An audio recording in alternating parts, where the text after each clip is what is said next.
Great. Well, good morning, and thanks to the organizers for the opportunity to share some of our work today.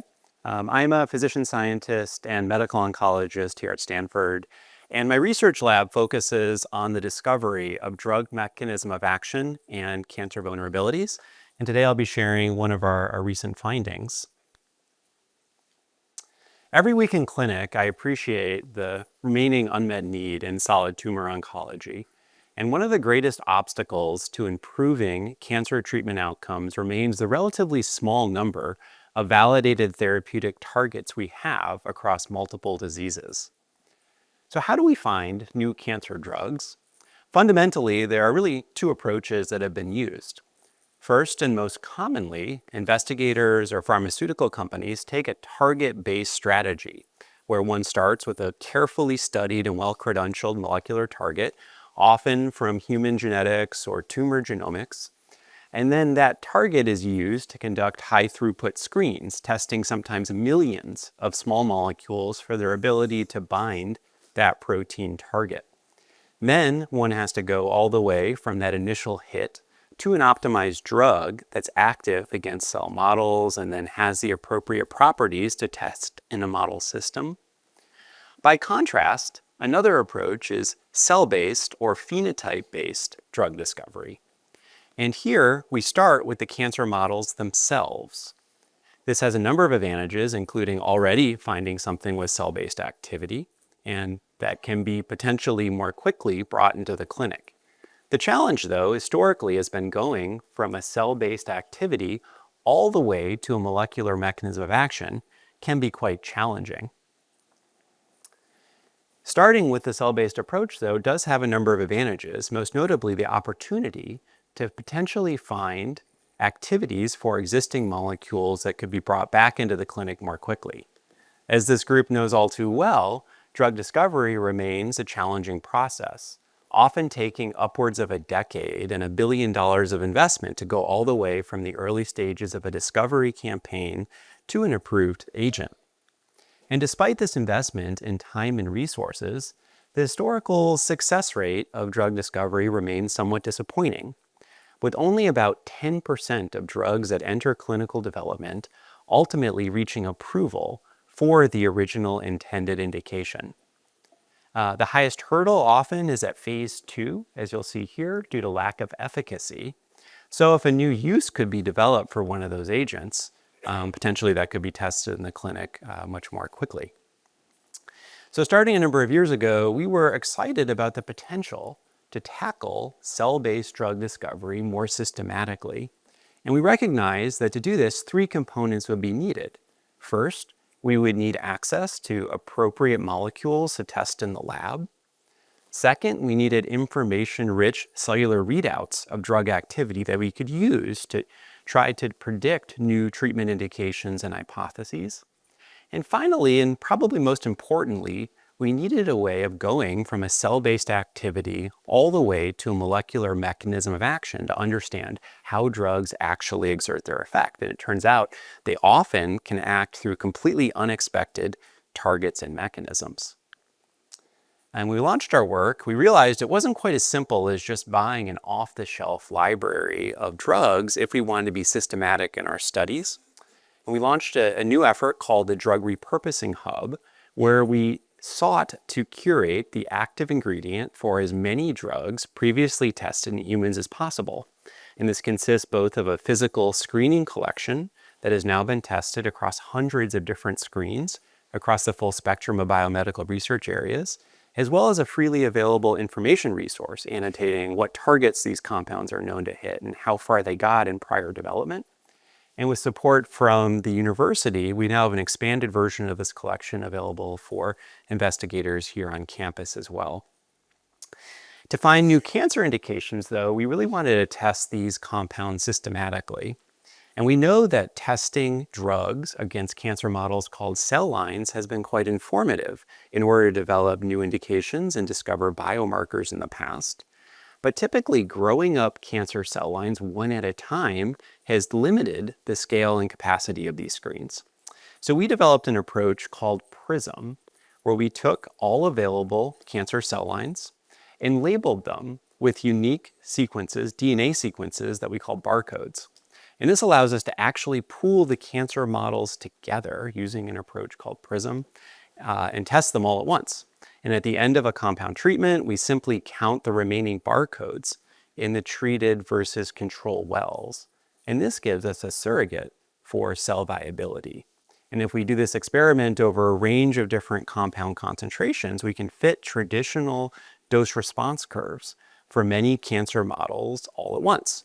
So we then took our drug screening library and tested the entire library using this pooled screening strategy, which allowed us to see the full landscape of anti-cancer activity for existing drugs and bioactive compounds.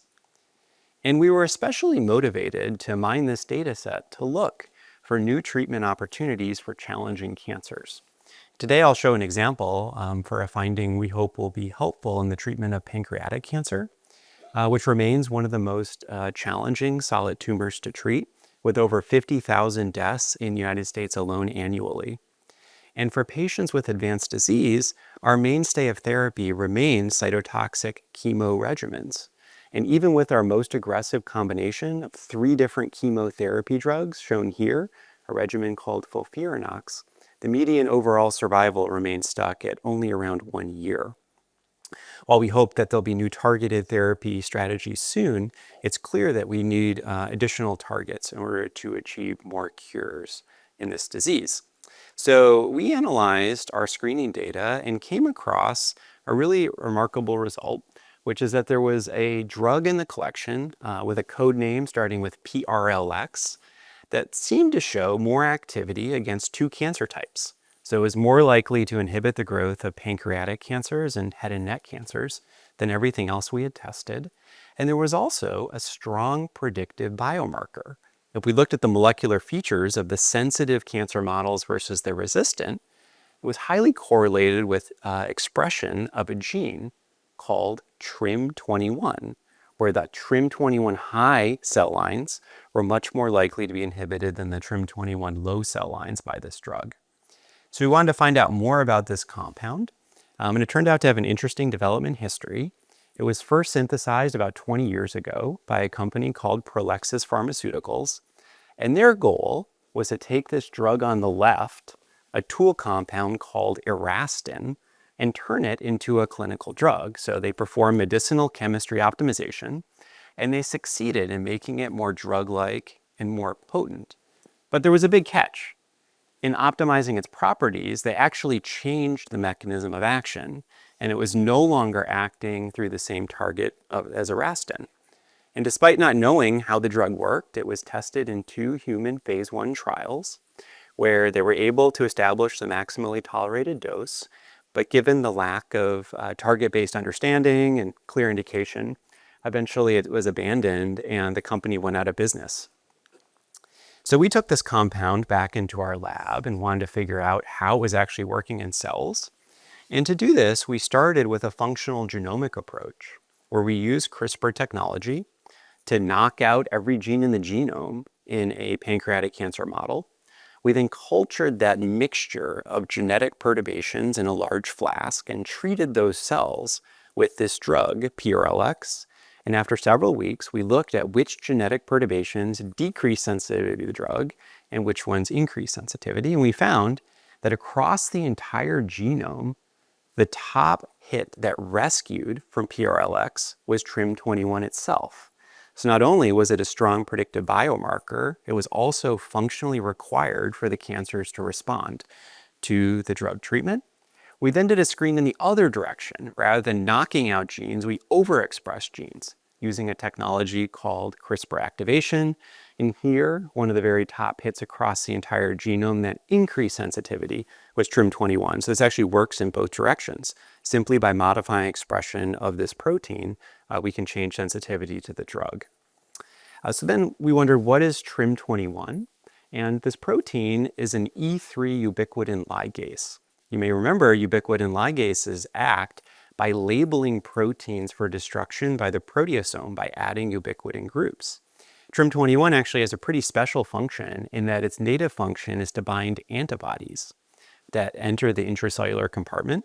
So it's thought to be a way of actually degrading pathogens after invasion into cells by adding these ubiquitin groups to both the antibody and the pathogen that gets internalized. So we then wondered, well, is TRIM21 the actual target that wasn't known at the time of this drug, PRLX, and it turned out to be the case?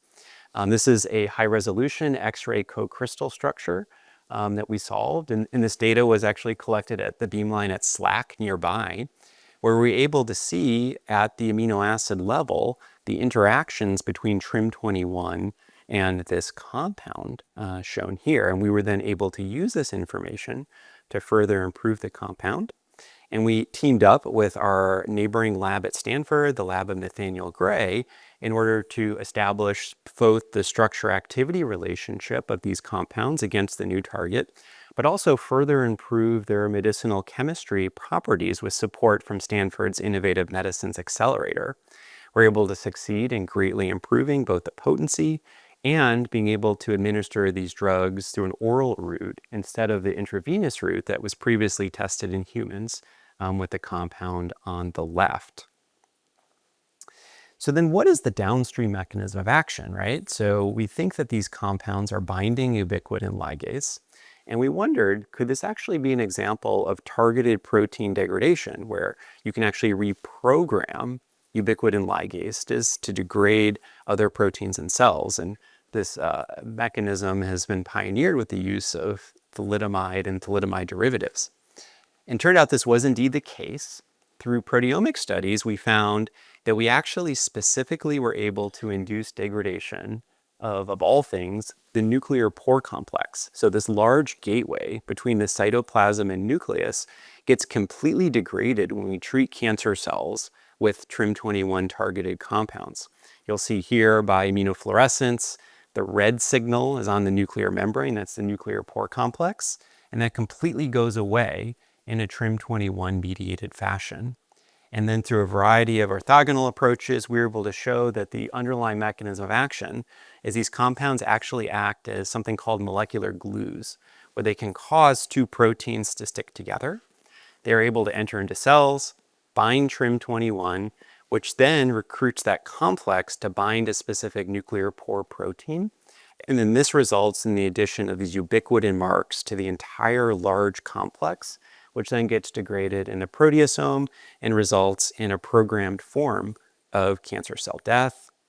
And encouragingly, these molecules, especially the optimized derivatives, appear to be working quite well in animal models of pancreatic cancer.